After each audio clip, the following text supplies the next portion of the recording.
આ બળદગાડાનું સુંદર નિર્માણ કર્યું છે. વિદ્યાર્થીઓનો પરિચય તમને કરાવું તો આ મારા ધોરણ 8માં ભણતા દેવકરણભાઈ લીલાપરા છે અને આ ગોપાલભાઈ લીલાપરા જે ધોરણ 6માં અભ્યાસ કરે છે. તેમણે આ બળદગાડું પોતાની જાતે જ બનાવ્યું છે.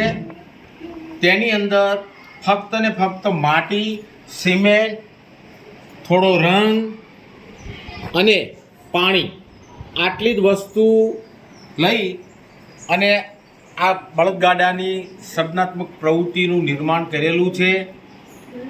બંને અમારી લીંબડ પ્રાથમિક શાળામાં ભણે છે. કલાત્મક ક્ષેત્રે બેઉ વિદ્યાર્થીઓને ખૂબ જ શોખ છે એટલે એમણે આ પ્રવૃત્તિ કરેલી છે. મારી શાળાનું નામ છે લીંબડ પ્રાથમિક શાળા, તાલુકો પાટડી, જિલ્લો સુરેન્દ્રનગર. અસ્તુ.